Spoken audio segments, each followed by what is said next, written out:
Entendes o que estás lendo? O podcast que te leva através das páginas da Bíblia, livro por livro, capítulo por capítulo. Uma exposição bíblica emocionante. Aperte os cintos e embarque comigo nesta viagem.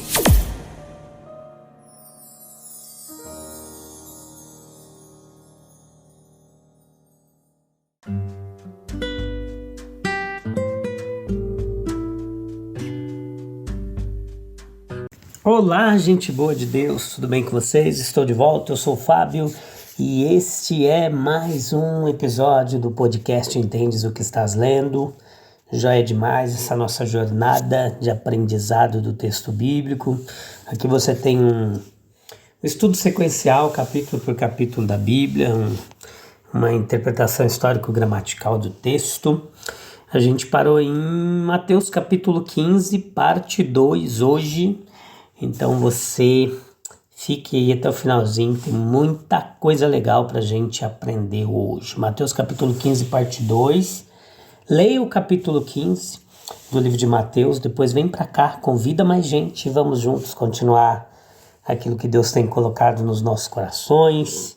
Mesmo com todas as dificuldades, Ele tem nos dado força, ânimo para continuar a fazer aquilo que está no nosso coração, que é aprender mais do texto bíblico, aprender a palavra de Deus, e é isso.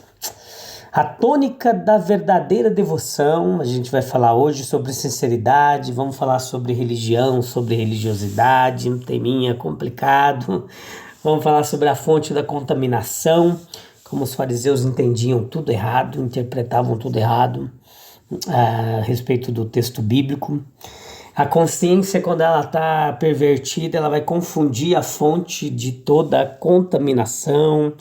A consciência iluminada, pelo contrário, ela vai perceber onde está a verdadeira fonte de contaminação. E os líderes cegos são guias cegos. Esse é o texto bíblico, sem mistura, pura sem mistura. Então veja que a formalidade, meus queridos, ela está sempre colocando em risco a devoção. A representação de verdades religiosas em rituais, cerimônias, são para os homens que querem ajuda material em seu esforço para compreender as coisas espirituais. Mas as coisas materiais, elas têm em si uma tendência constante de escravizar os homens. E o trabalho de escravidão, ele é feito com tanta sutileza que muitos homens que são escravos de seus rituais, de suas regras, eles pensam serem homens livres hoje. Mas pior do que isso, e a coisa que tanto afligiu nosso Senhor quando um homem sabe que toda a sua vida espiritual se foi, ele manterá seu ritual. E será mais exato ainda, mais rígido em obedecer às suas regras, tentando persuadir a si mesmo de que a formalidade servirá em vez da espiritualidade. Por isso o Senhor diz: este homem me honra com os lábios, mas seu coração está longe, distante de mim. A religião verdadeira é uma expressão. Nós devemos nos aproximar de Deus com a nossa boca e honrá-lo com os nossos lábios. Religião é uma adoração santa, uma ordenação sábia da conduta, assumir responsabilidades honrosas, participar de atividades cristãs, sim, trazer o corpo à sujeição algumas vezes. Uma fé que não diz nada não é uma fé real. Um amor que não faz nada não é um amor real. Se houver vida na semente, a planta aparecerá logo acima do solo. Uma religião secreta é autoilusão. Se um homem expressa sua religiosidade em verdade, isso se revelará em sua vida e nas suas relações cotidianas. Uma religião verdadeira é sentimento. É um estado de espírito, de coração, envolve as emoções, a volição, a vontade. É um relacionamento espiritual com o Espírito Divino, no qual o homem, o Espírito, foi trazido. É a aceleração do amor da alma e colocá-lo totalmente em Deus. É o redirecionamento da confiança da alma para fixá-la na pessoa bendita de Jesus, de Deus. A santificação da vontade da alma para a escolha da vontade de Deus. O reino de Deus está dentro de você. Sinceridade é a relação correta entre sentimento e expressão. Sinceridade foi o que Cristo pediu. Insinceridade foi o que Cristo denunciou. Sinceridade pela qual os salmistas oraram e os profetas imploraram. Fraqueza, incompletude, fracasso podem ser suportados pacientemente, mas insinceridade não, falta de verdade não pode ser suportada. Nada pode ser feito com isso. Para o próprio eu de um homem, ele deve ser verdadeiro. Para seus semelhantes, ele deve ser verdadeiro. Para Deus, ele deve ser verdadeiro. Um homem diz por lábios e atos o que ele sente e somente o que ele sente. O problema de uma religiosidade meramente externa na modernidade hoje em dia, muitas vezes revelada, é que é a sua declaração de mais e melhores coisas do que realmente estão nos corações dos homens. Algo aparente, algo exterior, algo insincero. Veja no capítulo 15, versículo 11, esse ensino de Jesus sobre a fonte da contaminação. Porque ocorreu que as pessoas da época de Jesus Cristo, eles estavam certos em estarem ansiosos para evitar a contaminação. Mas eles cometeram um grande erro em sua ideia quanto à sua fonte, e, portanto, erraram em suas noções da própria coisa má. A consciência despertada, ela deseja ser livre da contaminação por conta própria. Crianças que foram criadas na sarjeta, elas não têm ideia de limpeza e nenhum desejo por limpeza. E almas que habitualmente chafurdam na sujeira não percebem sua própria degradação até que uma nova e melhor influência seja exercida sobre elas. No entanto, o homem, feito à imagem de Deus, não pode atingir seu verdadeiro fim enquanto a imagem divina estiver corrompida, suja. E quando um brilho de sua melhor natureza desperta, ele anseia por ser puro. O cultivo da vida espiritual traz horror à contaminação. Por si só, então, a alma anseia por ser limpa e pura diante de Deus. A primeira percepção da impureza, vista lado a lado com a pureza, envia um choque de vergonha através da alma desperta. Ela percebe a sua condição de banimento da presença de Deus e percebe o que a Bíblia nos ensina, de que sem santidade ninguém verá a Deus. Nada impuro pode entrar no reino do céu, ou seja, na presença de Deus. Cegueira. A alma contaminada não enxerga. Ela não pode perceber a verdade espiritual. A consciência, quando ela está pervertida, ela confunde a fonte de contaminação. O erro dos fariseus era o externalismo. A propriedade primária de comportamento que caracterizava os santos profissionais de Jerusalém cobria corações tão corruptos quanto os de qualquer um dos publicanos ou dos pecadores. No entanto, os fariseus se consideravam limpos. Eles temiam o contato com o cadáver, mas tinham pouco escrúpulo em ter um pensamento corrupto. Eles tapavam os ouvidos quando ouviam alguma blasfêmia, mas davam rédeas às suas línguas em palavras malignas e mentirosas contra outros. O mal do farisaísmo não está de forma alguma extinto hoje, meus queridos. Pessoas religiosas, elas temem ser encontradas em associação com personagens questionáveis. Eles estão ansiosos para serem perfeitamente corretos nas observâncias externas da adoração. Eles não vão ao extremo da loucura dos fariseus, mas muitas vezes manifestam o mesmo espírito. Quanto à consciência iluminada, ela percebe a verdadeira fonte da contaminação, que é e está dentro de si mesmo.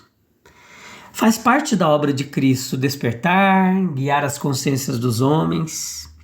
Assim ele nos mostra que a verdadeira origem da contaminação está em nossos próprios corações.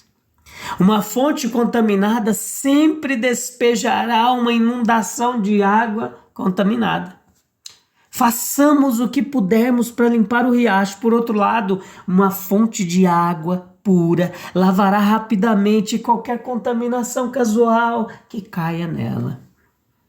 Um homem não é o seu ambiente. É perigoso estar no meio de influências corruptas. Mas ainda assim, um canteiro de lírios pode crescer do lodo mais imundo. A corrupção de um coração mau será detectada na linguagem e na conduta. Quando estes são indignos, eles refletirão vergonha no coração degradado de onde vem. É a grande lição de Cristo, muito necessária em nossos dias, que como a raiz de todo o mal no mundo é o coração maligno do homem. A única limpeza radical deve ser aquela que lava o coração. Nós devemos acabar com o tratamento superficial de meras aparências. O método de Cristo é renovar a vida interior. Líderes cegos, olha a advertência de Jesus, Mateus capítulo 15, versículo 14, líderes cegos dos cegos. Essa é uma imagem assustadora, ela sugere vividamente às nossas mentes uma condição mais deplorável da sociedade. Embora fosse especialmente verdadeira para os professores oficiais de Israel, no tempo de Nosso Senhor, isso nunca deixou de ter uma aplicação para homens um tanto semelhantes. Ela pode ser aplicada a sacerdotes das mais diversas religiões, aos líderes ignorantes lá da superstição da Europa medieval, mas infelizmente muitos na cristandade hoje que tentam guiar os outros, embora eles próprios não consigam ver o caminho da vida. Os cegos podem ser enganados por seus líderes. Sua própria cegueira os coloca em desvantagem no julgamento do valor daqueles que se oferecem para guiá-los. Palavras bonitas não são provas de uma visão clara. No entanto, com muita frequência, os professores foram aceitos em seus próprios termos e credenciados por suas próprias autoafirmações. No entanto, quando alguém que vê chega, é possível que ele e outros detectem um erro. As pessoas comuns que ouviram Jesus alegremente perceberam rapidamente que seu ensino tinha uma autoridade que faltava ao dos escribas. A responsabilidade dos líderes cegos é algo muito sério. Eles são homens de confiança. E em proporção à aceitação da confiança será sua responsabilidade. Se eles falharem em cumprir suas promessas, seus encargos sofrerão. Mas eles também cairão em problemas. Os homens não podem guiar os outros erroneamente sem eles mesmos errarem. Veja que o seu erro fatal é fingir ser líderes de alma enquanto eles próprios são ignorantes. Pois é possível recusar a função responsável e tomar o lugar mais baixo e humilde dos cegos que precisam de orientação. É muito importante que os professores religiosos conheçam a verdade que são chamados a ensinar. Essa ideia é tão óbvia que parece ser um desperdício de palavras declará-la. No entanto, ela é constantemente ignorada. Um treinamento especial é necessário. Nos dias atuais, o ar está carregado de perguntas sobre os fundamentos da fé. E ninguém é adequado para ser professor de outro se não estiver preparado para responder essas perguntas. Embora algumas delas possam não ser prontamente respondidas, pelo menos o professor deve saber como dar algumas orientações ao inquiridor que está em sua perplexidade. A luz divina, ela é necessária. Não é suficiente que o professor tenha sido treinado em estudos teológicos.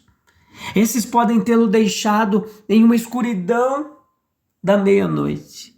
E farão isso se ele não tiver aberto sua alma para a luz da revelação do Espírito de Deus. O único guia seguro é Jesus Cristo. Ele tem uma visão clara, ele conduz com segurança por meio de todas as dificuldades. Nós nos apoiamos no ensinamento de alguns homens ignorantes, quando poderíamos ir direto ao ensinamento de Cristo. Com a luz do mundo brilhando em nosso caminho, nós deveríamos ser capazes de ver, e ainda assim não será possível se formos cegos. Agora é a grande obra de Cristo. Não meramente guiar os cegos, mas dar-lhes visão, para que possam ver seu caminho e segui-lo por sua própria visão da verdade. Como que a gente pode verdadeiramente, meus queridos, servir a Deus se o nosso coração está longe dele, mesmo que nossos lábios o honrem? De que adianta seguir rituais religiosos se o nosso coração não está verdadeiramente comprometido com a espiritualidade? Vamos orar? Falar com Deus? Oh, Jesus amado, Senhor, ajuda-nos a buscar uma fé verdadeira e sincera, onde nossas palavras e ações elas sejam um reflexo de nosso coração, que possamos abandonar a superficialidade, formalismo e nos aproximar de Ti com sinceridade, permitindo que Teu Espírito purifique nossos corações e nos guie em verdade. Amém. Amém, amém. Eu volto no próximo episódio para a gente continuar meditando na Bíblia Sagrada, eu e você juntinhos, capítulo por capítulo, passo a passo, pouco a pouco, a gente vai mergulhando em todos os detalhes dos ensinamentos de Jesus, tá bom? Te encontro lá, se Deus quiser, no próximo episódio. Um abraço até lá, Deus abençoe, tchau, tchau.